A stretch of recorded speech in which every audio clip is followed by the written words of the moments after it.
बिस्मिल्लाहिर्रहमानिर्रहीम। अस्सलाम वालेकुम वरहमतुल्लाहि वबरकातुहू। मैं हूं अब्दुल लतीफ़ गुरचानी, आपके लिए ढेर सारी दुआओं के साथ गुरचानी चैनल पर। हमारे एक दोस्त हुआ करते थे। जब मेरी उनके साथ शनासाई हुई तो उससे काफ़ी अर्सा पहले वो महकमा पुलिस में बतौर कांस्टेबल ड्यूटी कर चुके थे, और जब मेरा उनके साथ दोस्ताना वाला रिश्ता कायम हुआ तो वो ये महकमा छोड़ के ट्रांसपोर्ट के शोबे के साथ मुंसलिक थे।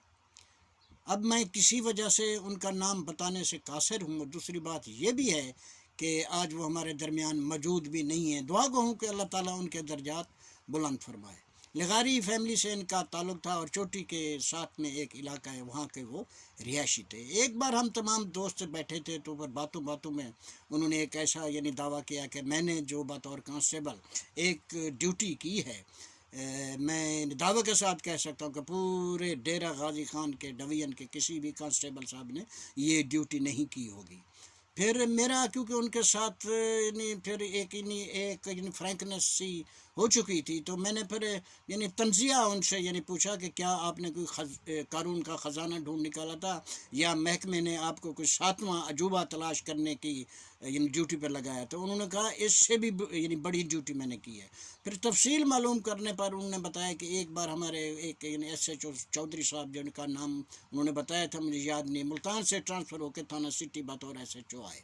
आते ही फिर जो उस ज़माने में जो भी SHO साहबान आते थे वो उनके अंदर एक लगन होती थी, उनके अंदर उनके अंदर एक जज्बा होता था कि हमारे थाने की हदूद के अंदर क्राइम ना हो, लोग बड़े अमन से रहें।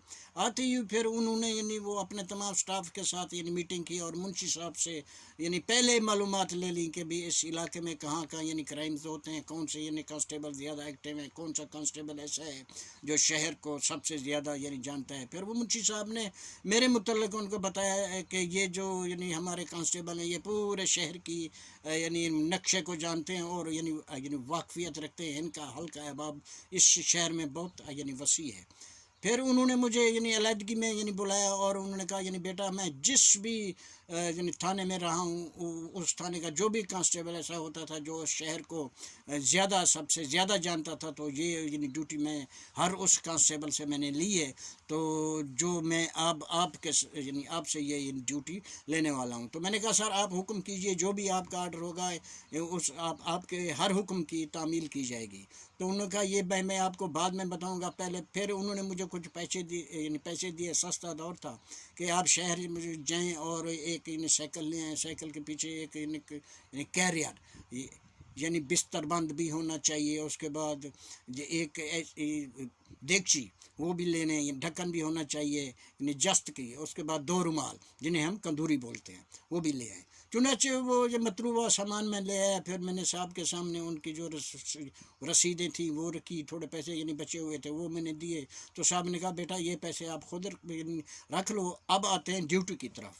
तो फिर वो फरमाने लगे कि सुबह आपने इतने बजे निकलना है, देगची को कैरियर पे बांध के पूरे शहर का आपने गश्त करना है, जहाँ पे कोई शादी का फंक्शन हो वहाँ आपने शादी वालों के पास जाके ये कहना है कि SHO थाना सिटी का खाना दे दें। तो हकीकत में वो जो SHO साहब थे वो देग का खाना बहुत पसंद करते थे, और उसकी वजूहात भी थी। उस ज़माने में जो देगें पका करती थी ये गलियों महलों में पका करती थी। मिसाला जात भी खालिस होते थे, और जो पकाने वाले थे वो भी असातिज़ा का दर्जा रखते थे। और जो गाय है, बैल है या बकरे हैं, उनका गोश्त भी बड़ा खुशबूदार और बड़ा टेस्टी हुआ करता था, क्योंकि जो इस जानवर की बुनियादी ग़िज़ा होती है घास वगैरह वो भी खाद से पाक साफ़ थी। तो कहते हैं कि फिर मैं वो इन्होंने बताया, फिर मैं उसी अपने टाइम पे निकला कहीं। तो मैं फिर क्योंकि जो अगर एक महल्ले में देगें पक रही हैं तो दूसरे महल्ले तक उसकी खुशबू आती थी। अगर एक गली में देगें पक रही हैं तो 3-4 गलियों तक उनकी बड़ी खूबसूरत सी महक जो है ना आती थी। تو پھر کہتے ہیں کہیں تو پھر میں اس مہک یا خوشبو کا آسرا کرتا تھا، یا پھر کہیں سے میں معلومات لیتا تھا، یا پھر محلہ محلہ گلی گلی میں گھوما کرتا تھا۔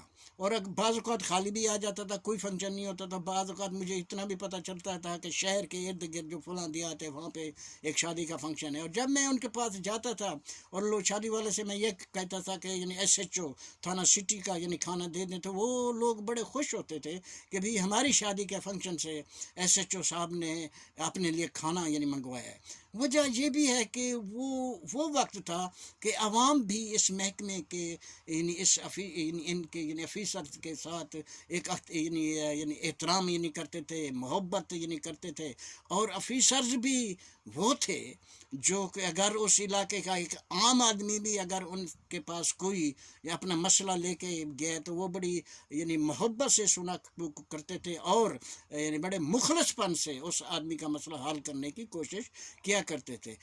آج تو اس محکمے اور عوام کے درمیان ایک بہت بڑا خلا پیدا ہو چکا ہے۔ تو کہتے ہیں جب وہ تقریباً بھری ہوئی یعنی دیگچی مجھے سالن کی ملا کرتی تھی، اور جب میں چودھری صاحب کے پاس لے جاتا تو وہ آدھا سالن کسی اور برتن میں منتقل یعنی کرا لیتے تھے، اور بقایا آدھا جو سالن بچتا تھا وہ یعنی کہتے تھے بیٹا آپ لوگ لے جاؤ اور جو بھی اسٹاف ہے سب مل بیٹھ کے کھاؤ۔ پھر کہتے ہیں جب تک وہ یعنی SHO رہے میں ان کی یہی ڈیوٹی کرتا رہوں، اور میں نے کوئی بھی بھلے جتنی ایمرجنسی ہو میں نے کوئی ڈیوٹی نہیں کی۔ پھر صبح کے یعنی ہر صبح کوئی کانسٹیبل صاحبان یعنی نفری اس یعنی تھانہ سٹی کی نفری میں سے کوئی عدالتی کام کے لیے جا رہا ہوتا تھا، کوئی یعنی ٹریفک یعنی کنٹرول کرنے کے لیے جا رہا ہوتا تھا، کیونکہ اس زمانے میں محکمہ یعنی ٹریفک کا شعبہ یعنی علیحدہ نہیں تھا، یا کوئی کہیں پہ کوئی چھاپا یعنی مارنے کے لیے، لیکن میں پھر وہ فقیر کے کشکول کی طرح دیگچی کو کیریئر پہ باندھتا اور شہر کا یعنی روک کرتا یعنی کریا گلی گلی محلہ محلہ کوچا کوچا دیگوں کی تلاش میں ہوتا تھا۔ سنیں، اللہ حافظ۔